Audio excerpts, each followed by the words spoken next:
What's up, y'all? Drama here with another review, this time for 9 Witches Family Disruption from developers Indiesruption and published by our friends at Blowfish Studios. This will be out on December 4th on Steam, GOG, PS4, Xbox, and Switch. 9 Witches is a comedic occult adventure game, think along the lines of Monkey Island. You'll note the visuals are not exactly superb. The team that made it was very small, so I'm full pass on that as far as I'm concerned. That said, the visuals don't detract from the game in my opinion. You can find everything you need to find relatively easily if you know where to look. So it's not like you're looking at the screen and you just can't see something you need. You may have trouble finding a piece you need, but it's not because of the graphics. So, moving on from that, let's talk about the story. It takes place during World War II, and as you can tell, or maybe you can't, it's very fictionalized, very occult, in that, well, you can talk to ghosts. And there's witches and some other interesting things that I don't want to give away.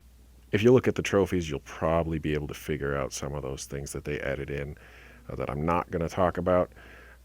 I found those additions very lovely. They came way out of left field, did not expect them, and then boom, there's a blank, and it's a very important part of the story.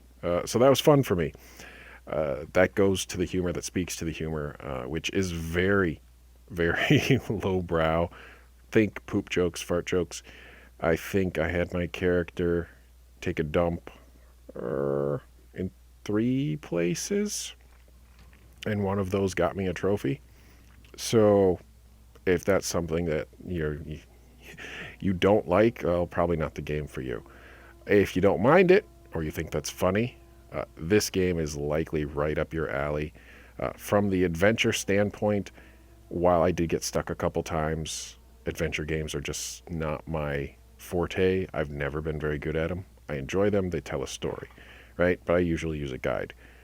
This game did not require a guide. I got stuck a couple of times, but I was able to figure it out without too much in the way of difficulty, which I appreciate because guides don't exist at the time of this recording to my knowledge. So that was nice. That said, though, if you have any history with adventure games, you probably won't get stuck more than maybe once. Because the game is relatively straightforward. It does not hold your hand, but it makes things fairly simple. There's an overmap that allows you to go find some stuff so you could miss something that way. But otherwise, it's unlikely that you're gonna just miss something and not be able to figure out what you need to do next or how to do it. The overmap does allow you to go back to any location outside of the very starting location and an airplane that travels you to the main piece of the story, which neither have anything you need to get that you aren't required to get before continuing on anyway. So it's going to be difficult for people to get stuck too hard in this, which I appreciate.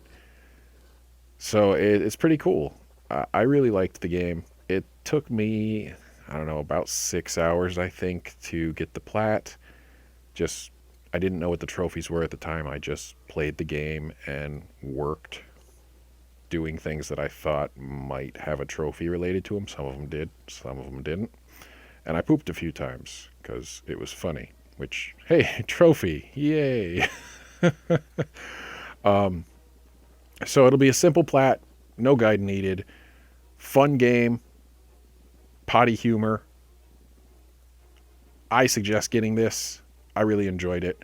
If you don't like potty humor, though, it is definitely not for you because that is far too much of the game for you to just say, well, whatever.